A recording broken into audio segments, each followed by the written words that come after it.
File complete ചെയ്തോ? രുദ്രസാറ് വരുന്നുണ്ട്. എൻ്റെ കീർത്തി ഇനി ഞാൻ അതിനെപ്പറ്റി ഓർമ്മിപ്പിക്കല്ലേ. അത് ആലോചിക്കുമ്പോൾ എനിക്ക് പേടിയാ. ഞാൻ ഓൾറെഡി അത് സെറ്റാക്കി സാറിന് ടേബിളിൽ വെക്കാൻ പാകത്തിന് വെച്ചിട്ടുണ്ട്. ഇനി ആ മനുഷ്യന് വായിരിക്കുന്ന കേൾക്കാൻ എനിക്ക് ആവൂല. ഒന്ന് കിട്ടിയപ്പോഴേ എനിക്ക് മതി, ഇനി വേണ്ട.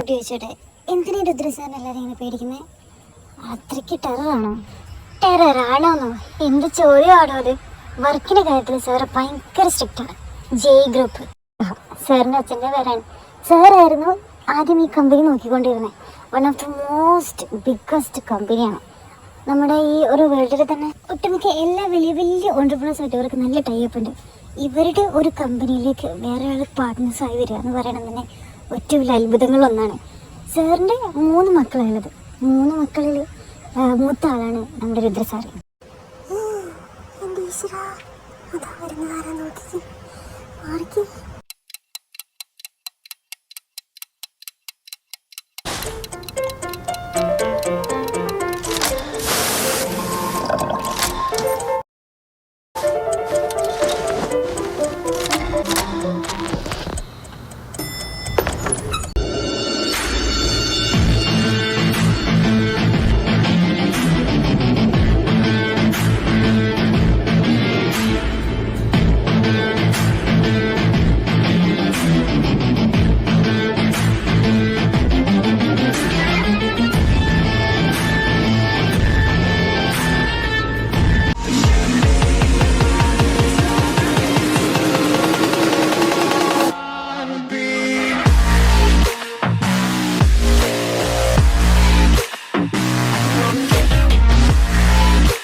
ഡീലിൻ്റെ കാര്യം എന്തായി സർ? ആ ഡീലിൻ്റെ മെയിൽ ഓൾറെഡി സെൻഡ് ചെയ്തിട്ടുണ്ട് സർ.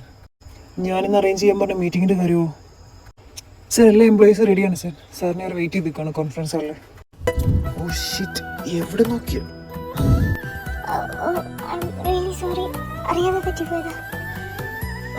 ഇറ്റ്സ് ഓക്കെ, കുഴപ്പമില്ല.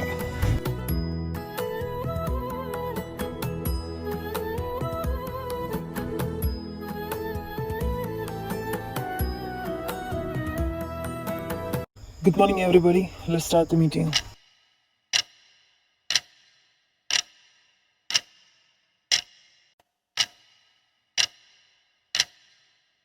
Stop it. നിർത്തടോ. കഴിഞ്ഞ വർഷത്തെ നമ്മുടെ ഏണിങ്സ് വെച്ച് നോക്കുമ്പോൾ ഈ വർഷം നമുക്ക് എത്രത്തോളം ലോസാ വന്നേക്കുന്നത് കറക്റ്റായിട്ട് നീയൊക്കെ ഒന്ന് കണ്ണു തുറന്ന് നോക്ക്. എന്നെ ബോധിപ്പിക്കാൻ വേണ്ടി ഇത്തിരിയില്ലാത്ത കുറച്ച് ലാഭത്തിന് കണക്ക് എഴുന്നള്ളിച്ചോണ്ട് വന്നേക്കുന്നു ഓരോരുത്തരും. നീയൊക്കെ രാവിലെ തന്നെ ഇങ്ങോട്ട് കെട്ടിയെന്നില്ല അവൻ എന്ത് കാണാൻ വേണ്ടിയിട്ടാ? കറക്റ്റ് ടൈമിൽ പഞ്ചായത്തായിട്ട് ഇറങ്ങിപ്പോന്നുണ്ടല്ലോ. സാലറി കൈന്നിട്ട് മേടിക്കാനും ഒരു മടിയില്ല. പിന്നെ കറക്റ്റായിട്ട് ജോലി എടുക്കാൻ ഇത്ര ബുദ്ധിമുട്ടുണ്ട്. വിത്തിൻ 15 മിനിറ്റ്സ് എനിക്ക് നമ്മുടെ കമ്പനിയുടെ കറക്റ്റ് ഡാറ്റ എന്റെ ടേബിളിൽ എത്തിയിരിക്കണം. അതുപോലെ കറക്റ്റ് എക്സ്പ്ലനേഷനും. ശ്യാം, പുതിയ PR വന്നിട്ടുണ്ടായിരുന്നല്ലോ. തമ്പുരാട്ടി എവിടെ? ഞാൻ താലപ്പൊലിയായിട്ട് പോയിട്ട് ആനയിച്ചോണ്ട് വരണോ? നോ സർ, ഞാൻ വരാൻ പറയാം സർ. ഡോ നിത്യ, തന്നെ സാറ് വിളിക്കുന്നുണ്ട്. ക്യാബിലോട്ട് ചെല്ലാൻ പറഞ്ഞു.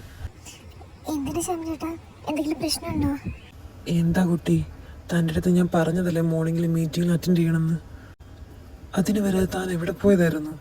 ശ്യാംചേട്ടാ, പക്ഷെ അത് ഇവിടെ പറയുന്ന കേട്ട് ന്യൂ ജോയിനിങ്സ് ആരും വേണ്ടാന്ന്. അതാ ഞാൻ. പക്ഷേ എടോ, താൻ സാറിന് PA അല്ലേ? അപ്പൊ സാറിന്റെ കൂടെ തന്നെ താനും വേണ്ടേ? ഇവിടുത്തെ എല്ലാ കാര്യങ്ങളും താനും അറിഞ്ഞിരിക്കണ്ടേ? ശ്യാംചേട്ടാ, എനിക്ക് പേടിയാവുന്നു. പേടിക്കണ്ട, ചെല്ല്, സാരമില്ല. ഇന്നൊരു ദിവസം എന്തെങ്കിലും കിട്ടിക്കഴിഞ്ഞാൽ മറന്നു കളഞ്ഞാൽ മതി. പോട്ടെ, ചെല്ല്. May I come in sir?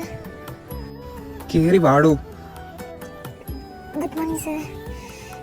തനിക്കെന്താ ഇവിടുത്തെ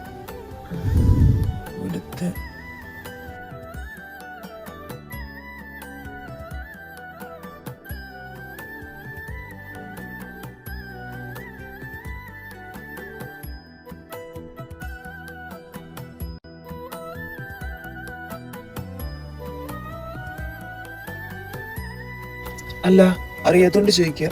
തമ്പുരാട്ടിക്ക് ഇങ്ങോട്ട് എഴുന്നള്ളാൻ വേണ്ടി പുതിയ ആളെ ഞാൻ അങ്ങോട്ട് വിടണോ? ഫസ്റ്റ് ടൈം ഈ കമ്പനിയിൽ ജോയിൻ ചെയ്യുമ്പോൾ എൻ്റെ ക്യാബിൽ റിപ്പോർട്ട് ചെയ്യണം എന്നുള്ള കാര്യം തനിക്കറിയാൻ പാടില്ലേ? അതോ ഇതൊന്നും അറിയാതെ തോന്നിയ പോലെ ജോലിക്ക് കയറാൻ വേണ്ടിയിട്ടാണ് ഇങ്ങോട്ട് കിട്ടി എഴുന്നള്ളിയേക്കുന്നത്? സർ, എനിക്കത് അറിയില്ലായിരുന്നു, അതുകൊണ്ട്. ഇതൊക്കെ ആയാലും പറഞ്ഞു തന്നിട്ടാണോ ചെയ്യേണ്ടത്? സ്വയമേ തോന്നേണ്ട കാര്യങ്ങളല്ലേ ഇതൊക്കെ? ഓക്കെ, തൻ്റെ പേരെന്താ? എടോ, തൻ്റെ പേരെന്താന്ന്? നിത്യ. ഓക്കെ നിത്യ, വർക്കിൻ്റെ കാര്യത്തിൽ ഞാൻ ഭയങ്കര സ്ട്രിക്റ്റ് ആണ്.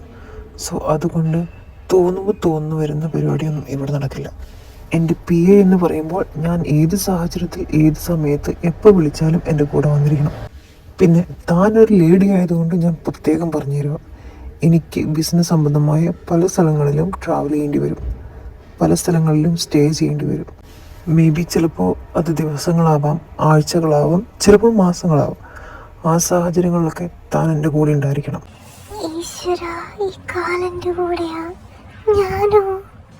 പിന്നെ ഇങ്ങനെ ഒരു ദിവസം തന്നെ സഹിക്കാമല്ല, പിന്നെയല്ലേ ദിവസങ്ങളും മാസങ്ങളും.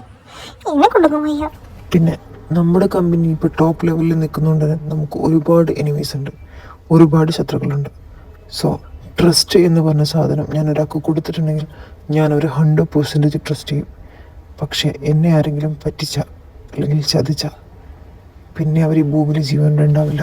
ഇത്രയും കാര്യങ്ങൾ മാത്രമേ എനിക്ക് തന്നോട് പറഞ്ഞു തരാനുള്ളൂ. ബാക്കി കാര്യങ്ങളൊക്കെ ശ്യാം ചേട്ടൻ പറഞ്ഞു തരും. പിന്നെ ഇതൊക്കെ അറിഞ്ഞിട്ട് തനിക്ക് നിൽക്കാൻ താല്പര്യമുണ്ടെങ്കിൽ മാത്രം നിൽക്കാം, ഇല്ലയെന്നുണ്ടെങ്കിൽ ഇപ്പം തന്നെ റിസൈൻ ചെയ്ത് പോകാം. താൻ എന്ത് തീരുമാനിച്ചു? താൻ ഓക്കെ ആണോ? നിത്യ, എടോ നിത്യ. സർ, പറഞ്ഞോളൂ സർ. എടോ, താൻ ഓക്കെ ആണോന്ന്? സർ, ഞാൻ ഓക്കെയാണ്, എനിക്ക് കുഴപ്പമൊന്നുമില്ല. യാ ഓക്കെ, എന്നാൽ ശരി, താൻ ക്യാബിലോട്ട് പോയിക്കോളൂ. എന്തെങ്കിലും ഉണ്ടെങ്കിൽ ശ്യാം ചേട്ടനോട് പറഞ്ഞോളാം. ശേ, എനിക്കെന്ത് ഇങ്ങനൊരു ഫീല്? നിത്യനെ കാണുമ്പോൾ ഞാനെന്തെങ്കിലും സ്റ്റക്കായി പോന്നേ.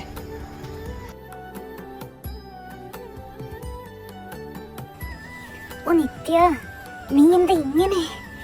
ഇത്രയൊക്കെ കേട്ടിട്ടും നീ എന്താ അയാളുടെ അടുത്ത് നോ പറയാതിരുന്നേ?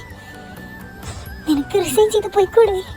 അയാളുടെ കൂടെ ഇങ്ങനെയൊക്കെ വർക്ക് ചെയ്യാൻ നിന്നെ കൊണ്ട് പറ്റുമോ? ആകെ കൺഫ്യൂഷൻ ആയില്ല ദൈവമേ. ഞാൻ ഇനി എന്താ ചെയ്യുക? എനിക്ക് പറ്റില്ല. ഓ ഡാർലിങ്, എന്തല്ല താനെന്താണ് തന്നെയൊക്കെ വർത്താനം പറയുന്നേ? സാറിന്റെ ക്യാബിൽ നിന്ന് ഇറങ്ങിയപ്പോൾ തൊട്ട് തുടങ്ങിയതാണോ? എന്തേ, അങ്ങേരുടെ കയ്യിൽ നിന്ന് കിട്ടിയ തലക്കിട്ടടി? അത് പിന്നെ ഒന്നുമില്ല. ഇന്ന് പരിങ്ങൊന്നും വേണ്ട. എന്നെ മനസ്സിലായില്ലല്ലോ? എനിക്ക് പക്ഷെ മനസ്സിലായി. എൻ്റെ പേര് അന്ന. വേണമെങ്കിൽ എന്നെ എന്ത് വേണമെങ്കിലും വിളിച്ചു, കുഴപ്പമൊന്നുമില്ല. ഞാൻ കമ്പനിക്കാളെ കാത്തിരിക്കുമായിരുന്നു. താൻ കൊള്ളാം. അതൊക്കെ പോട്ടെ, താനെന്താ തന്നെ ഇരുന്ന് വർത്താനം പറയുന്നേ? അത് പിന്നെ സാറെന്താ ചെയ്തേ? അയ്യോ അങ്ങനല്ല, സാറൊന്നും ചെയ്തില്ല. സാറ് എൻ്റെ ജോലി എക്സ്പ്ലെയിൻ ചെയ്തപ്പോൾ അതിനിപ്പോൾ എന്താ കുഴപ്പം? അങ്ങനെയല്ല, 24 hours കൂടെ ഉണ്ടാവണം. ട്രാവൽ ചെയ്യുന്ന സമയത്തൊക്കെ ചിലപ്പോൾ ബിസിനസ് ട്രിപ്പിനൊക്കെ കൂടെ പോകേണ്ടി വരും, ഒന്നിച്ച് സ്റ്റേ ചെയ്യേണ്ടി വരും, അങ്ങനെയൊക്കെ പറഞ്ഞപ്പോൾ ഞാൻ മൊത്തത്തിൽ അങ്ങ് കൺഫ്യൂസ്ഡായി. അങ്ങനെ കൺഫ്യൂഷൻ ആയെന്ന് തനിക്ക് അപ്പം തന്നെ പറഞ്ഞിടായിരുന്നോ? അതിന് താനെന്തിനെ പേടിക്കുന്നേ? അതൊന്നും വലിയ കാര്യമുള്ള കാര്യമൊന്നുമല്ല, ഇതൊക്കെ ജോലിയുടെ ഭാഗമായിട്ടല്ലേ. പിന്നെ ഋത്വിസാറിൻ്റെ കാര്യത്തിൽ പേടിക്കണ്ട. ഇവിടെ എല്ലാവരും ഭയങ്കര ടെററാന്ന് പറയുന്നതേ ഉള്ളൂ. ആൾ ടെററൊക്കെ തന്നെയാണ്.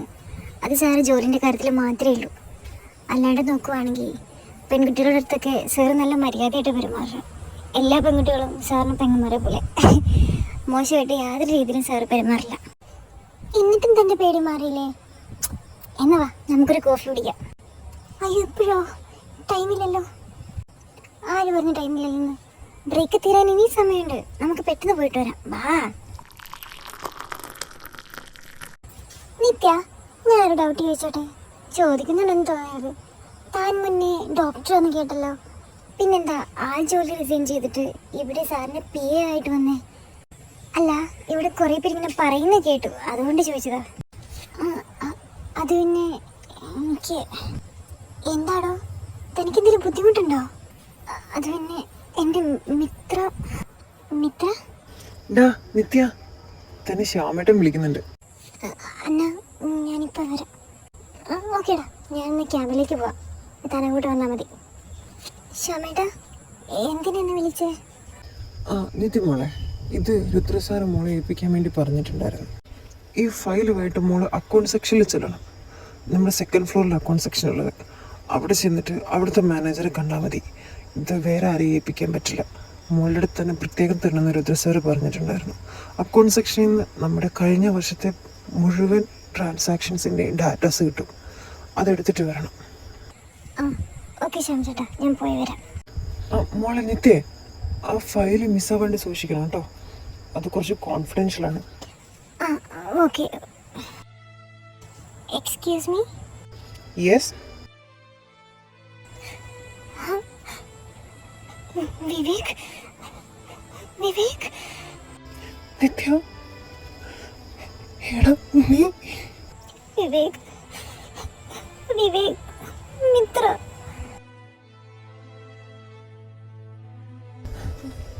നിത്യ വാ, നീ ഇവിടെ ഇരിക്ക്, കരയാതെ. വിവേക്, എൻ്റെ മിത്ര. നിനക്കറിയോ, അവളെ അന്വേഷിച്ചിനി പോവാൻ ഒരു സ്ഥലം ഇനി ബാക്കിയില്ല. 1.5 വർഷമായി ഞാൻ എല്ലാ സ്ഥലവും ഇങ്ങനെ കയറി ഇറങ്ങി നടക്കും. അവസാനം ഈ ബാംഗ്ലൂരുള്ള ഒട്ടുമിക്ക എല്ലാ ഹോസ്പിറ്റലിൽ വരെ ഞാൻ കയറി നോക്കി. ഇനി ആരെങ്കിലും എൻ്റെ കുട്ടീനെ എന്തെങ്കിലും ചെയ്തിട്ട് അങ്ങനെ പേടിച്ചിട്ട് എനിക്കറിയില്ല. എനിക്ക് എൻ്റെ മിത്ര, അവളില്ലാതെ എനിക്ക് വയ്യ വിവേക്. നീയും കൂടെ അവിടെ നിന്ന് പോയപ്പോ നമ്മൾ കൊടുത്തിരുന്ന കേസ് ഒന്നുകൂടി ഇൻവെസ്റ്റിഗേഷൻ ചെയ്യണമെന്നും പറഞ്ഞ് റിക്വസ്റ്റ് ചെയ്യാൻ സ്റ്റേഷനിൽ പോയിട്ടുണ്ടായിരുന്നു. അവിടെ ചെന്ന് കഴിഞ്ഞപ്പോൾ ഹേയ് വിവേക്, അവനല്ലേ ഇത്?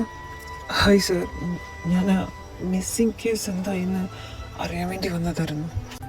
എടോ, താനാ മിത്ര എന്ന് പറഞ്ഞ കുട്ടിയുടെ കാര്യമല്ലേ പറയുന്നേ? Yes sir, doctor Mitra. എന്താ വിവേക്, താൻ ഇതുവരെ ആ കേസ് വിട്ടില്ലേ? ബാംഗ്ലൂർ പോലെ ഇത്രയും വലിയ സിറ്റിയിൽ ഒരു മിസ്സിംഗ് കേസ് എന്ന് പറയുന്നത് നിസ്സാരമായിട്ടുള്ളൊരു കാര്യമാണ്. അതും ഒരു പെൺകുട്ടി. എടോ, ഞങ്ങൾ താൻ പറഞ്ഞ ആ ഒരു ഡീറ്റെയിൽസ് ഒക്കെ വെച്ചിട്ട് കുറേ അന്വേഷിച്ച് നോക്കി. പക്ഷെ ഞങ്ങൾക്ക് അങ്ങനെ അവിടെ കണ്ടെത്താനായിട്ടില്ല. എടോ, താൻ പറഞ്ഞ ഡേറ്റ് വെച്ച് നോക്കുകയാണെന്നുണ്ടെങ്കിൽ അന്ന് ഹാലോവിൻ ഡേയാ. അന്ന് എല്ലാ വലിയ വലിയ ആൾക്കാരും പുറത്തിറങ്ങുന്ന ടൈമാണ്, പ്രത്യേകിച്ച് പൊളിറ്റിക്സ്. അന്ന് അവന്മാർ പുറത്തിറങ്ങിയിട്ടുണ്ടെങ്കിൽ അതിന് വേറൊരു ഉദ്ദേശം കൂടി ഉണ്ടാകും. ഒന്ന് കഞ്ചാവ്, മറ്റൊന്ന് പെണ്ണ്. എടോ, അന്ന് തന്നെയാണ് ഡോക്ടർ മിത്രയുടെ മിസ്സിങ്ങും വന്നേക്കുന്നത്. ഒരു കാര്യം കൂടിയുണ്ട്, ഇവിടുത്തെ തന്നെ ഏറ്റവും വലിയ പൊളിറ്റിക്കൽ ഒരു മാഫിയ കിങ്ങിൻ്റെ ഒരു പാർട്ടി കൂടി ഉണ്ടായിരുന്നു. എടോ, മാത്രമല്ല മിത്രയുടെ മിസ്സിങ്ങിൻ്റെ അതേ ലൊക്കേഷനിൽ തന്നെയാണ് ഏകദേശം ഈ പാർട്ടി നടന്നിട്ടുള്ളത്. അതൊക്കെ വെച്ച് ഞങ്ങൾ കുറേ അന്വേഷിച്ച് നോക്കി. പക്ഷേ ദർ ഇസ് നോ ഹോപ്പ്. എടോ, അവരുടെയൊക്കെ കയ്യിൽ കിട്ടിക്കഴിഞ്ഞാൽ പിന്നെ തിരിച്ച് കിട്ടില്ല. അതാണ് ഒന്നാമത്തെ കാര്യം. ഫാമിലി മെമ്പേഴ്സിന് പോലും വില കൊടുക്കാത്തവന്മാരാ. എന്ത് കാര്യം നേടാൻ വേണ്ടിയിട്ടും അവരെ വരെ വിൽക്കാൻ റെഡിയാണ് ഇവർ. അവരുടെയൊക്കെ കയ്യിൽ കിട്ടിക്കഴിഞ്ഞു കഴിഞ്ഞാൽ ജീവനോട് തിരിച്ച് കിട്ടില്ല വിവേക്. അങ്ങനെ ഒരു ഹോപ്പ് നമുക്കൊരിക്കലും വെക്കാൻ പറ്റില്ല. ഇൻ കേസ് ഇനി ജീവനോടുണ്ടെങ്കിൽ തന്നെ നമ്മൾ തുറക്കുന്ന ഏതെങ്കിലും വഴി അവരായിട്ട് അടച്ചിരിക്കും.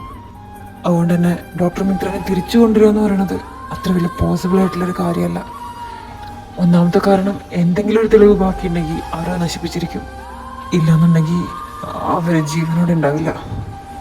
ഞാനീ പറയുന്നത് താൻ ഏത് രീതിക്ക് എടുക്കുമെന്ന് എനിക്കറിയില്ല, തനിക്ക് എത്രത്തോളം ഉൾക്കൊള്ളാൻ പറ്റുമെന്ന് എനിക്കറിയില്ല. പക്ഷേ ഞാനൊരു കാര്യം പറയട്ടെ. എടോ വിവേക്, താനിനി ഡോക്ടർ മിത്രനെ കാത്തിരിക്കുന്നതിൽ വലിയ അർത്ഥമുണ്ടെന്ന് എനിക്ക് തോന്നുന്നില്ലടോ. അവർ ജീവനോടുണ്ടോയെന്ന് പോലും നമുക്ക് അറിയാനൊരു വഴിയില്ല. വിവേക്, സാറ് പറയുന്നതിലും കാര്യമുണ്ട്. കഴിഞ്ഞ ദിവസം ഞങ്ങൾക്ക് പബ്ലിക് കനാലിൽ കടന്നൊരു ബോഡി കിട്ടിയിരുന്നു. ആ ബോഡി ആണെങ്കിൽ മാസങ്ങളോളം പഴക്കമുണ്ട്. ഏകദേശം മിത്ര മിസ്സിങ് ആയ അത്രയും പഴക്കം. പിന്നെ 90% മിത്രയുടെ ബോഡി ഫീച്ചേഴ്സുമായിട്ട് അതിന് നല്ല മാച്ചാണ്. അതുകൊണ്ട് താൻ ഒത്തിരി വെയിറ്റ് ചെയ്യുന്നുണ്ടല്ല കാര്യമുണ്ടെന്ന് എനിക്ക് തോന്നുന്നില്ല. സാർ നോ, ഇല്ല വിവേക്, പ്ലീസ്, നോ, ഇല്ല. എൻ്റെ മിത്രയ്ക്കൊന്നും പറ്റിയിട്ടില്ല. അവളിപ്പോഴും ജീവനോടെ ഉണ്ട്. എനിക്കതറിയോ. എൻ്റെ മിത്രയ്ക്കൊന്നും പറ്റിയിട്ടില്ല. പ്ലീസ്, അവളില്ലാതെ മാത്രം എന്നോട് പറയില്ല. അവളില്ലാതെ എനിക്ക് വയ്യ വിവേക്. നിത്യ അവളെ പ്ലീസ്, നീ ഇങ്ങനെ കരയാതെ. ഞാൻ പറയണം, നീ സമാധാനത്തോടെ കേക്ക്. നീ ഇങ്ങനെ കരയുന്നത് ആരെങ്കിലുമൊക്കെ കണ്ടു വന്നു കഴിഞ്ഞാൽ അവരുടെ അടുത്ത് നമ്മൾ ഫുൾ എക്സ്പ്ലനേഷൻ കൊടുക്കേണ്ടി വരും. തൽക്കാലം ഇത് നിൻ്റെ മനസ്സിൽ മാത്രം ഇരുന്നാൽ മതി. നമുക്കിങ്ങനെ മുന്നോട്ട് പോവാം. വേറെ ആരും ഇതറിയണ്ട. ഓഹോ, അപ്പം ഇവിടെ ഇങ്ങനെ ഒരു കാര്യം നടക്കുന്നുണ്ടായിരുന്നല്ലേ? ഓക്കെ, ഇതാ നീ ഇതുമായിട്ട് രുദ്ര സാറിൻ്റെ അടുത്തോട്ട് പോകും. വെറുതെ ഇനി ലേറ്റ് ആയി കഴിഞ്ഞാൽ സാർ കുറേ കാര്യങ്ങൾ ചോദിക്കും. അതിനൊക്കെ മറുപടി പറയേണ്ടി വരും. നീ ചെല്ല്, വെറുതെ സമയം കളയണ്ട. എന്താടോ, തനിക്കൊരു റെക്കോർഡ് കളക്ട് ചെയ്യാൻ ഇത്രയും ടൈമിൻ്റെ ആവശ്യമുണ്ടോ? അതോ കാമുകനുമായിട്ടുള്ള ശൃംഗാരം തീർന്നില്ലായിരുന്നോ? തീർന്നില്ലെങ്കിൽ പൊക്കോളൂ കേട്ടോ. അതൊക്കെ കഴിഞ്ഞിട്ട് പതുക്കെ വന്നാൽ മതി. എന്താ ഈ പറയുന്നേ? എനിക്ക് മനസ്സിലാവുന്നില്ല. എങ്ങനെ മനസ്സിലാകും? അതിന് തൻ്റെ മൈൻഡ് ഇവിടെയൊന്നുമല്ലല്ലോ, വേറെ പല കാര്യങ്ങളിലും അല്ലേ. നിന്റെ മറ്റവൻ്റെ റൊമാൻസ് തീർക്കേണ്ട സ്ഥലമല്ല എൻ്റെ കമ്പനി. നിനക്കൊക്കെ ശൃംഗരിക്കണം എന്നുണ്ടെങ്കിൽ വല്ല ഹോട്ടൽ മുറി എടുത്ത് അവിടെ പോയി തീർത്തണം. അല്ലാതെ എൻ്റെ കമ്പനി കിടന്നുകൊണ്ട് വേണ്ടാതിനും കാണിക്കാൻ നിൽക്കരുത്. നീയൊരു അഴിഞ്ഞാട്ടക്കാരിയാന്ന് എനിക്ക് അറിയാൻ പാടില്ലായിരുന്നു. നിന്നെ കണ്ടപ്പോൾ ഞാൻ വിചാരിച്ചു നീ നല്ലൊരു കൊച്ചായിരിക്കുന്നു. പക്ഷെ കണ്ടവന്മാരുടെ തോളത്ത് നിറങ്ങാൻ നടക്കുന്നവളാന്ന് എനിക്ക് അറിയത്തില്ല.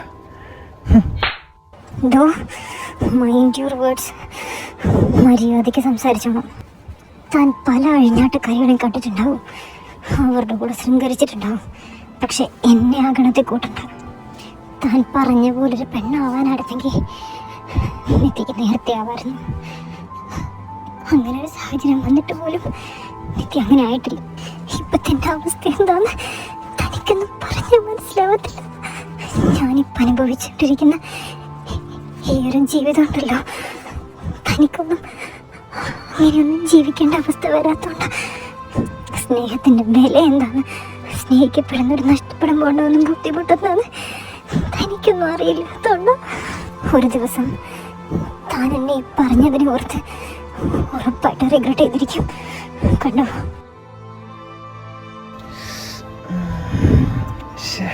വേണ്ടായിരുന്നു. ശ്യാമേട്ടാ, ഇതാ ഞാൻ ഈ പറഞ്ഞ കാര്യങ്ങളൊക്കെ ഒന്ന് നോക്കാം. നന്നായിട്ട് തന്നെ ചെക്ക് ചെയ്യണം. എനിക്കിതിനെപ്പറ്റി കൂടുതൽ അറിയണം ആഗ്രഹമുണ്ട്. എന്താ ഇത്? കണ്ടിട്ട് എനിക്ക് മനസ്സിലായില്ലേ എൻ്റെ റിസൈൻ ലെറ്റർ? അതിന് തനിക്ക് റിസൈൻ ചെയ്യാൻ താല്പര്യമില്ലല്ലോ, ഇല്ലെന്നല്ലേ പറഞ്ഞിരുന്നത്? അന്നേരം ഇല്ലായിരുന്നു. പക്ഷെ ഇനി തൻ്റെ കൂടെ ഈ കമ്പനിയിൽ വർക്ക് ചെയ്യാൻ എനിക്ക് താല്പര്യമില്ല. അതെങ്ങനെ ശരിയാകും നിത്യ? തന്നെ ഇവിടെ നിന്ന് പറഞ്ഞു വിടാൻ എനിക്ക് താല്പര്യമില്ലെങ്കിലോ? താൻ എന്താ ചെയ്യുന്നേ? മാറി നിൽക്ക്. അതിന് ഞാനൊന്നും ചെയ്തില്ലല്ലോ, ചെയ്യാൻ പോകുന്നതല്ലേ ഉള്ളൂ. നിത്യ മേഡം സൈൻ ചെയ്യണേക്ക് മുന്നേ നമ്മുടെ പ്രോട്ടോകോൾസ് ഒക്കെ വായിച്ച് കാണുമെന്നാണ് ഞാൻ വിചാരിച്ചത്. എൻ്റെ ഈ കമ്പനിക്ക് കുറച്ച് റൂൾസ് ആൻഡ് റെഗുലേഷൻസ് ഒക്കെ ഉണ്ട്. അതിൽ പെടുന്നതാണ് 8 മന്തിന് ശേഷം മാത്രമേ കമ്പനിയിൽ നിന്ന് ഒരാൾക്ക് റിസൈൻ ചെയ്യാൻ പറ്റുള്ളൂ, പ്രത്യേകിച്ച് PAക്ക്. താനിനി ഇവിടുന്ന് എപ്പോൾ പോകണമെന്ന് ഞാൻ തീരുമാനിക്കും. ഞാൻ തീരുമാനിക്കുന്നതിനനുസരിച്ച് തനിക്ക് ഇവിടുന്ന് എന്ത് വർക്ക് പോലും ചെയ്യാൻ പറ്റുള്ളൂ. പിന്നെ ഒരു കാര്യം നിത്യം മറക്കരുത്, താനെൻ്റെ PA ആണ്. തനിക്ക് കുറച്ച് കാര്യങ്ങൾ ഞാൻ എക്സ്പ്ലെയിൻ ചെയ്ത് തന്നിരുന്നില്ലേ? അതിൽ പെടുന്നൊരു കാര്യമാണ് 24 hours താൻ എൻ്റെ കൂടെ ഉണ്ടായിരിക്കുന്നു. ഞാൻ വിളിക്കുന്ന എല്ലായിടത്തോട്ടും എൻ്റെ കൂടെ താൻ വന്നിരിക്കണമെന്നുള്ളതും മറന്നുപോയോ നിത്യ? വായിച്ച് മനസ്സിലാക്കി നന്നായി പഠിച്ചു വേണ്ടേ ഇതൊക്കെ ചെയ്യാൻ? ഇനി പറ, നിത്യക്ക് പോണോ? ഡോ മാറി നിൽക്ക്, എൻ്റെ മേത്തങ്ങാടും തട്ടോ. അയ്യേ നിത്യ, ധ്രുവജോൺ അബ്രഹാം ആദ്യമായിട്ടല്ല ഒരു പെണ്ണിനെ കാണുന്നത്. പിന്നെ ഞാനൊന്ന് വിരൽ ഞൊടിച്ചാൽ എൻ്റെ മുമ്പിൽ എങ്ങനെ വേണേലും എത്ര പെൺപിള്ളേർ വേണേലും വന്ന് നിൽക്കും. അതുപോലെ നിൻ്റെ ഈ ശരീരത്തിൽ എവിടെ തൊടണമെന്ന് ഞാൻ ആഗ്രഹിച്ചാലും അവിടെ വേണേ ഞാൻ തൊടും. അതിന് നിൻ്റെ സമ്മതത്തിൻ്റെ ആവശ്യം പോലും എനിക്കില്ല. എന്തിനാ നിത്യ നീ നിന്നെ തന്നെ വീണ്ടും വീണ്ടും ഇങ്ങനെ വേദനിപ്പിക്കുന്നത്? വെറുതെ എന്നെ വാശി കയറ്റി നിർത്തണ്ട. ദാ കുറച്ച് മുന്നേ വരെ എനിക്ക് യാതൊരു ഉദ്ദേശവും ഉണ്ടായിരുന്നില്ല, പക്ഷെ ഇപ്പൊ കുറേ ദുരുദ്ദേശമുണ്ട്. വെറുതെ നിത്യ വാശി പിടിക്കണോ? അപ്പോൾ നമ്മൾ ഈ റിസൈൻ ക്യാൻസൽ ചെയ്യുകയല്ലേ? അപ്പം എൻ്റെ നിത്യ ചെന്നാട്ടെ, സാർ തന്ന വർക്കൊക്കെ കംപ്ലീറ്റ് ചെയ്താട്ടെ. എപ്പോൾ പോകണമെന്ന് ഞാൻ തീരുമാനിക്കും. നിന്റെ ഡ്യൂട്ടി അവേഴ്സ് തീരുമാനിക്കുന്നത് ഞാനാ. ചില നിന്റെ കൈ കൊണ്ട് നീ എൻ്റെ കവിളത്തെ തല്ലി അടിയില്ലേ, അത് ഞാനിപ്പോൾ നല്ല രീതിയിൽ അങ്ങ് ആസ്വദിക്കുക. ഇനി നീ എങ്ങനെ മുമ്പോട്ട് പോകണമെന്ന് ഞാൻ തീരുമാനിക്കും. ഇയാൾ എൻ്റെ അടുത്ത് മാറി നിൽക്കുക, എനിക്ക് പോകണം. പോണെങ്കിൽ പൊക്കോ, ദാ ഈ വഴി പൊക്കോ. എടോ താൻ എന്തായി കാണിക്കുന്നത്? താൻ എന്തായി ചെയ്യുന്നത്? പ്ലീസ് എന്നൊന്നും ചെയ്യല്ലേ. അപ്പൊ നിനക്ക് പേടിയുണ്ടല്ലേ? നീ എന്താ വിചാരിച്ചേ? എന്നൊക്കെ കേട്ടു നിത്യ, നിന്നെ കണ്ട നിമിഷം മുതൽ ഞാൻ സ്റ്റക്കായി നിൽക്കുക. ഒരു കാര്യം ഞാൻ പറയാം, ഈ രുദ്രയ്ക്ക് നിന്റെ മേലൊരു അവകാശം വേണം തോന്നിക്കഴിഞ്ഞു കഴിഞ്ഞാൽ അതങ്ങനെ തന്നെ ആയിരിക്കും. വേറൊരുത്തിനും നിന്റെ ഈ മനസ്സിൽ കയറി പറ്റാനോ നിന്റെ ഈ ശരീരം തൊടാനോ ഞാൻ സമ്മതിക്കില്ല. ഇതെങ്ങനെ ശരിയാവാ? ഇതെങ്ങനെ ശരിയാകും? ഇതാരാ ഇന്ന്? ഈ ചേട്ടൻ എന്താ ഇങ്ങനെ? ആദ്യം നിത്യേച്ചൊരു സ്നേഹമായിരുന്നു, പിന്നെ നിത്യേച്ചിന് സംശയമായി, ഇപ്പൊ നിത്യേച്ചിന് സ്നേഹം. ഇപ്പൊ നിത്യേച്ചില്ലാണ്ട് അങ്ങർക്ക് പറ്റത്തുമില്ല. ശരിക്കും അങ്ങേരുടെ ഫീലിങ്സ് എന്താ? എനിക്ക് മനസ്സിലാവുന്നില്ല. ഇനി അയാൾ പിടിച്ച് ഉമ്മ വെക്കോ? ഇപ്പൊ അമ്മേനെ വിളിച്ച് പറയണം.